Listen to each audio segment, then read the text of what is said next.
excited to introduce one of our partners for TopLeft, Todd Kane with Evolved Management. And we've collaborated many times over the years with webinars and conferences. And he's from our area here in BC, Canada. And he works with MSPs as well. So welcome here, Todd. Thanks, Wim. Good to see you. And yeah, just real quick intro on yourself and your background. Sure. So I've been in the IT space for probably 30 plus years.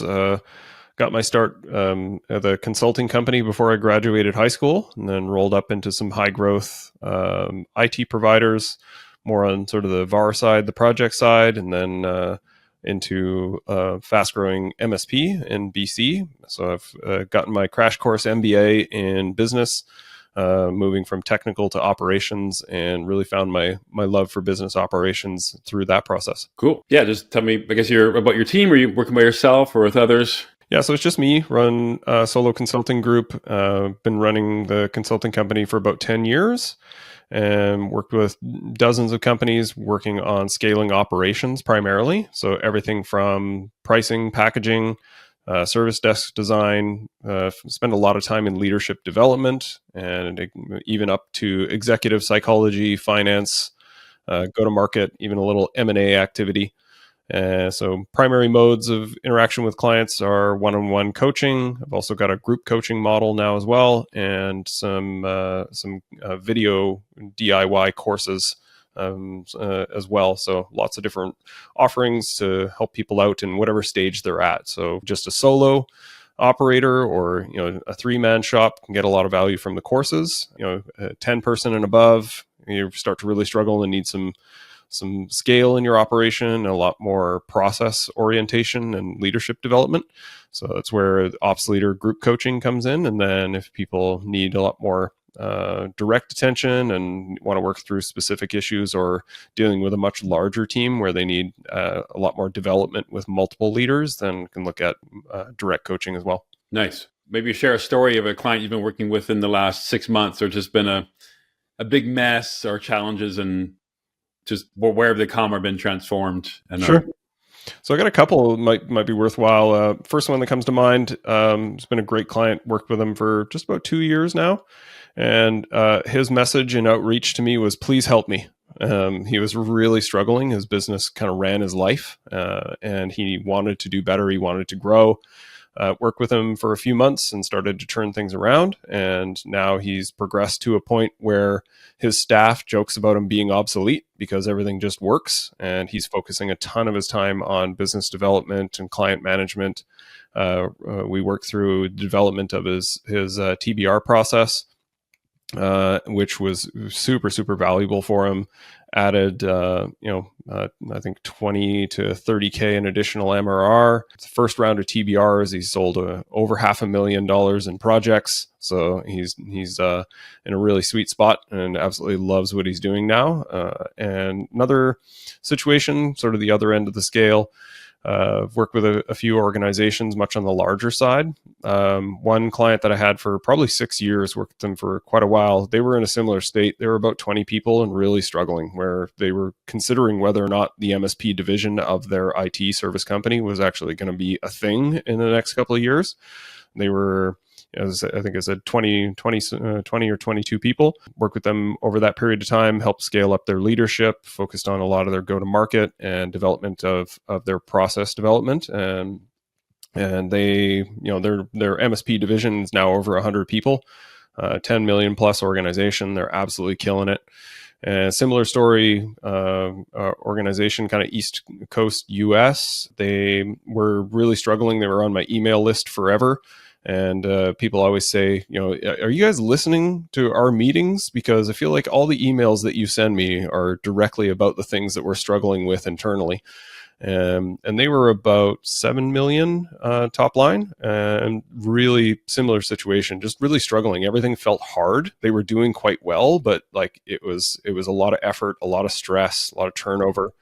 And so I've been working with them for about a year and a half. And in similar situation, totally in a sweet space now. Service spins like a top. Clients are super happy. They've started to add a bunch of account managers in order to focus on share of wallet growth. And now the owners and the salespeople are focusing more on biz dev and go to market. They've now cracked over 10 million and growing quickly. They've increased their EBITDA by multiple percentage points, doing really, really well. Yep. Nice. So, like I said, why do you love TopLeft? I came to your office, I don't know how many years ago, probably close to 8 years ago or something like that. And you guys demoed this product that a layered a Kanban over top of the existing PSA. And I was like, oh my God, like this is brilliant, right? Because it just makes so much easier. The thing that drives people crazy in our industry is how clunky the PSAs are. So if you can add a layer on top of that changes the UI and the UX for the people that are using that without changing the underlying infrastructure, right? What I often warn people against is don't go buy a third-party tool because you're creating data silos and forcing people to do swivel chair time entry. So layering something on top of the existing infrastructure, I think, is an excellent approach to this. You've since then you've added a bunch of features with like what is basic and simple stuff, but really, really valuable. Being able to do time entry, multiple queue management, all those things. So that's what I love about it is just simplifying the interface so that you can get a better uptake for people utilizing the tools that you naturally need to use in the work that you do. But the friction around those tools being clunky and difficult to use, lots of clicks, and the interface being stuck in the 90s in some cases, it just gives you a better interface to be able to manage those things in a better way and improves the usability for the techs. So they're more likely to be compliant around time entry, ticket management, all of those things. It just removes the friction around being able to utilize the tools that you need for your business anyway. Yeah, it naturally improves all those metrics. Yeah, simple ways. Yeah, I heard so many stories from clients that using the Kanban board and their time tracking went up, which has been, obviously, it's the big complaint in our industry, right? Is getting techs, engineers to enter their time. Yep. And as you say, in a lot of cases, it's just that they don't do it because it's difficult, not because they don't want to do it. It's just, oh my God, I just can't be bothered, right? Yeah, it's not natural. Yep. Okay. And you mentioned you're a big fan of Lean, and I guess we both read books like the Phoenix Project and other ones. But to me, just what you're doing is just really helps clients implement that thinking of efficiency and smooth and reduce the stress. So I'd love to hear more on your vision with Lean and Agile. Yeah, so I'm just pulling up a quote that I was posting today that like perfectly encapsulates my vision on this is perfection is achieved not when there is nothing more to add, but when there is nothing left to take away. I think that's such a great summary.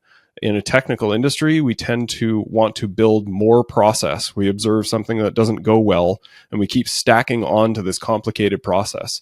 And my view is complexity is easy and simplicity is hard. And that's why I love this quote is we often have these overly complicated processes that no one really understands, so therefore they can't follow it. And if you can strip those things down and just make it really simple, then things tend to work a lot better. You get higher compliance. People understand the process better. You get better outcomes, and it's easier to measure in a lot of cases, right? So I'm a huge fan of Lean because in so many environments, I see people run off their feet. Burnout is high. The staff is just freaking out trying to get all this stuff done. And probably my favorite rule in the world is the Pareto principle of 80-20. And I talk about it all the time because it applies absolutely everywhere. And if you think about it from a Lean perspective, if you can find the 20% of the work that you're doing that produces 80% of your value, and you lean into that every day, that is amazing. It is absolute gasoline on the fire for making your company work better with less stress. And that's really what I focus on. It's the tagline of my company is increase profit with decreased stress.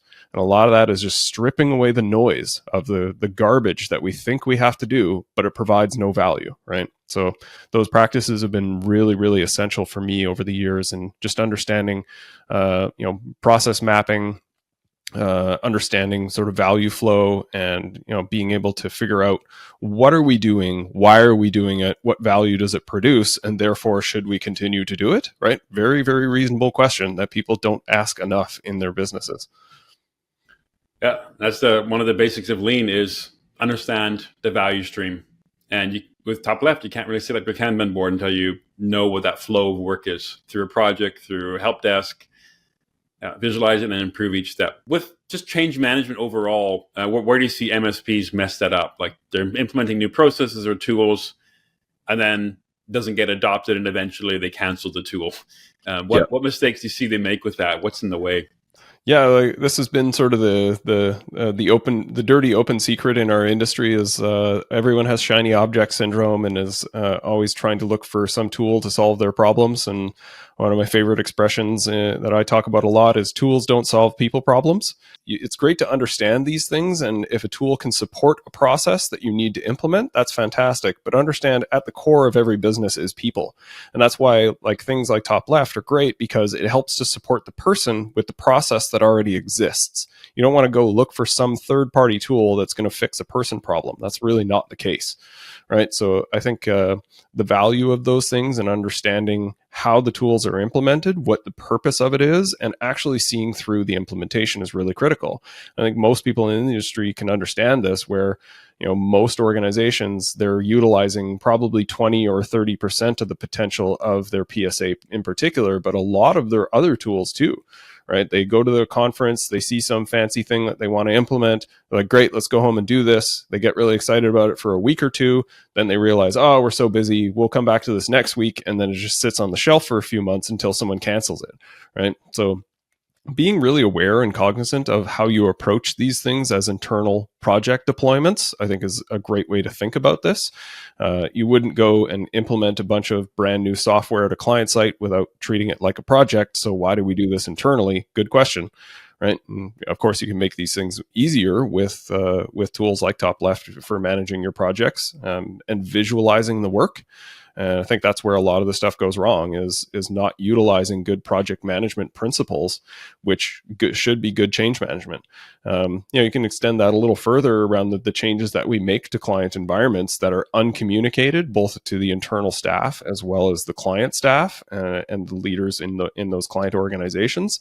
And if something goes wrong, like backpedaling, like what's our remediation plan, what's our back out, all of those things go unplanned. So change management is crucial because everything's changing every day. Like it's one of the things I really appreciate about our industry because it makes it interesting. Everything has a 6-month shelf life, but that means that everything is constantly changing and you need some way to be able to track that stuff, right? Yeah. Awesome.